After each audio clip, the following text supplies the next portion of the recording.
I want to talk about stargazing. Around Christmas time, I posted a video of Magic doing her backflips like you see here, and somebody had made a comment about how this was called stargazing, which was something I had never heard of before, even though I've heard of many different types of illnesses. And so I started researching it and discussing it with my vet.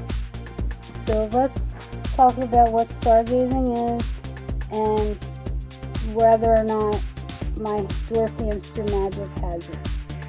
The term stargazing itself comes from a behavior that causes a hamster to stand on their hind legs, gaze upward, which is like toward the stars, and either flip over or fall on their back. This behavior is often repeated and is compulsive and involuntary, which means they cannot control this behavior. I question whether or not Magic actually has this disorder because her behaviors, even though they seem compulsive at times, they do not seem involuntary. Stargazing is a neurological disorder that causes hammies to stand on their hind legs, gaze upwards, and either flip over or fall on their back. The symptoms include compulsive pacing, constant pacing back and forth in their cage, running in circles, continuous running in circles, whereby it looks more like spinning on the spot, which can also be referred to as waltzing. The causes for stargazing are unknown, though genetics is believed to be a factor. One possible cause is an ear infection, as it can cause a head tilt. The hamster will tilt their head to one side. It is obvious when the hammy tends to lose its balance and walk diagonally or in a circle, and a vet visit is vital if this is the case. Another potential cause for stargazing is a growth on the brain. If a tumor is present, it can cause your hammy to act weirdly, spinning, walking in circles, and even backflipping. And a vet visit is a must. Inadequate housing is another potential cause. Hammies housed in small cages may display signs of compulsive pacing and circling due to stress and boredom. They'll try to compensate for the lack of mental stimulation in their environment with backward somersaults or backflip. When genetics are involved, they'll be displayed at a young age. So your hammy will be as young as 2 to 3 months of age when their symptoms will start to show if they have the stargazing disorder. Hamsters showing such behavioral symptoms shouldn't breed even if the disorder doesn't appear to be severe. As far as treatment goes, there is no cure, and stress can cause the behaviors to be more severe and occur more regularly. So low stress levels and relaxation is essential for your hammy. Some things that you can do for your hammy if they have this disorder is to clean their cage in sections.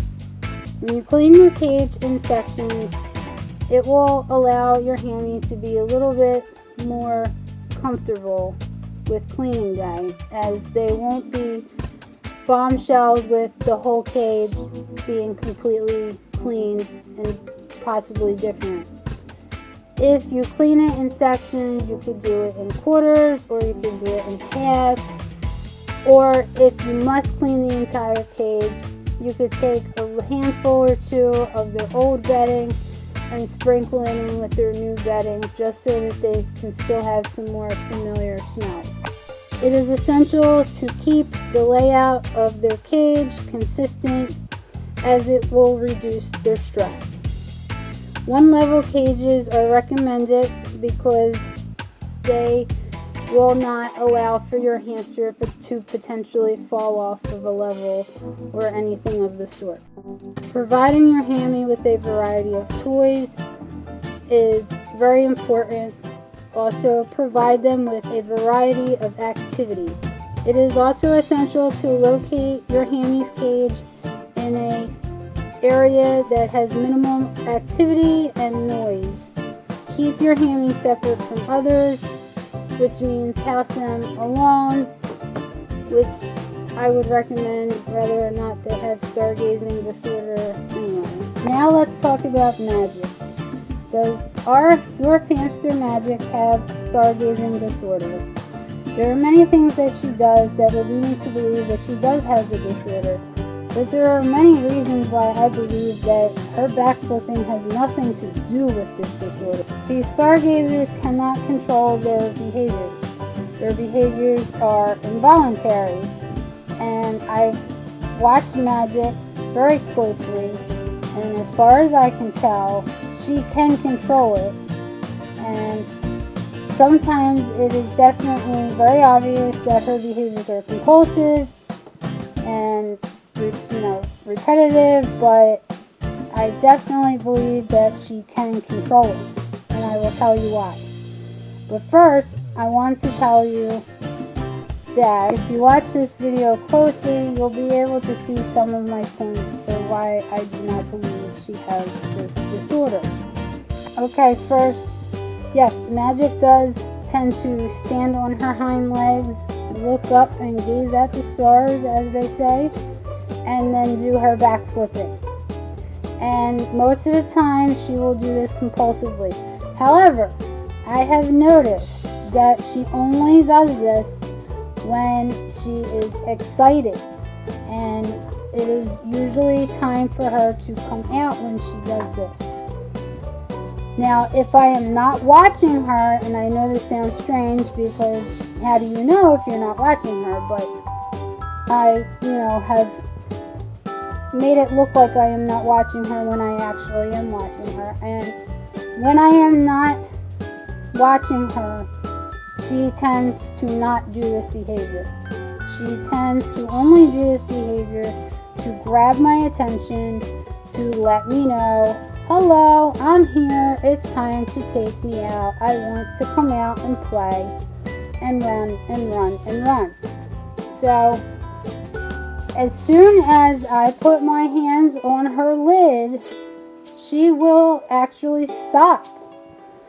If she is in the middle of backflipping and I touch the lid of her cage, she will stop backflipping. So, if she had this disorder and these behaviors would be involuntary, how would she be able to stop herself? So this is why I do not believe she has this disorder.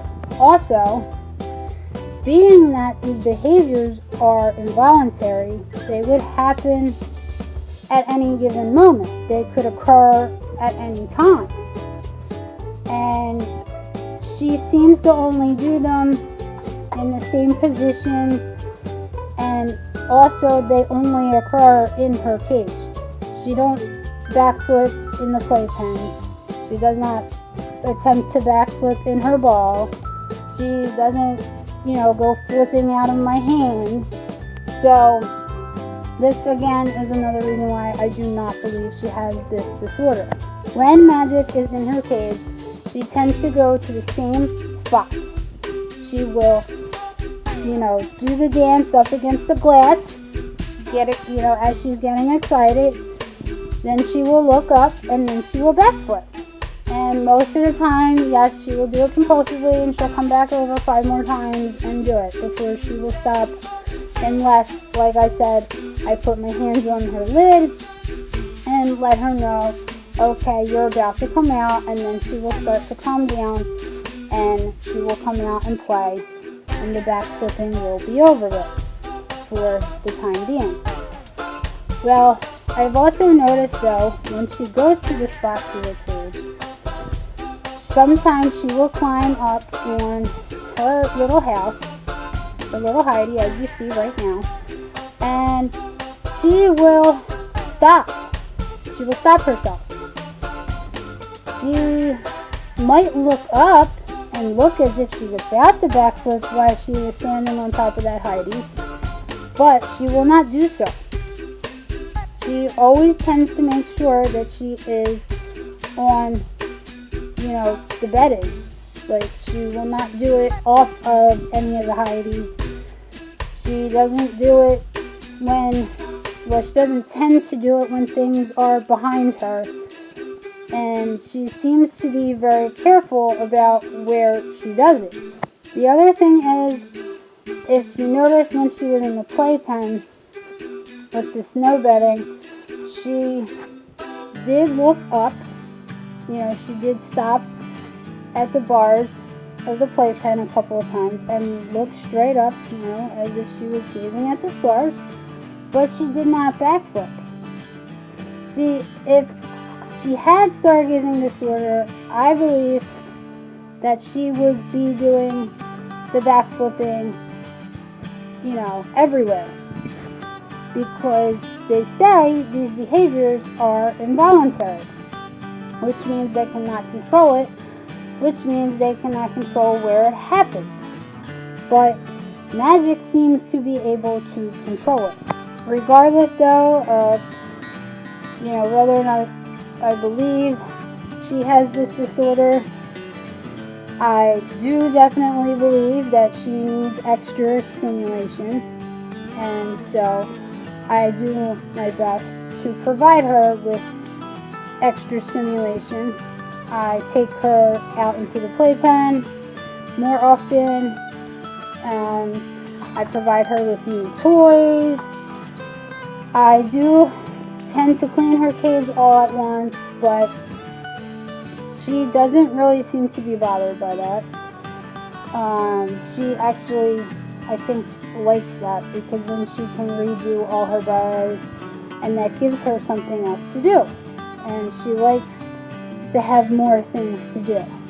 Now, she does love, ball time, and running is kind of like an obsession for her, as she wants to come out as often as she would like to, and we let her come out as often as she would like to. I mean, why not? If your hamster wants to come out and run around in their ball or run around in the playpen, take them out. Whether or not they have stargazing disorder, it shouldn't even matter. So, whenever our hammies want to come out, we take them out. I did discuss this matter with our vet, and as the vet said, if she does have this disorder, there's really not much that can be done, but providing her with extra stimulation is essential, which is exactly what we are doing and will continue to do. So anyway, I just wanted to say that, when I first posted Magic Backflipping back in December, yes, at the time I thought it was cute and adorable, and that, it was just something cool that she did. And even though I still kind of believe that it is just something really cool that she does, and that she doesn't really have this disorder, I am still taking the matter very seriously. And I do apologize if, our previous video did not make it seem like I was taking the matter seriously, because at the time I was not aware of this stargazing disorder. Now that I am aware of the stargazing disorder, I want to inform others of it, and I also want to hear what you have to say. So if you have an opinion on whether or not you believe Magic has stargazing disorder, please leave us a comment and let us know, what your thoughts are. If you have any thoughts of your own hamsters or other people's hamsters, leave us a comment and share that with us. We would love to hear what you have to say. I also want to thank the person, without giving their name out, who informed me about this disorder, because had it not been for them, I would have never known about this disorder. And even though I very much keep a close eye on all of our fur babies, knowing about this disorder does make me keep an even closer eye on Magic, and that is very important. So thank you to the person that informed me about stargazing disorder. Also, please subscribe to our channel. We would very much appreciate it. And just to let you know, we will be having more videos that are informational, that will provide you with some knowledge on some topics that maybe you were not knowledgeable on, and also some topics that you're probably very knowledgeable on, but we just want to share our thoughts and opinions. So thank you for watching. Please like, share, comment, and subscribe. Have a wonderful day.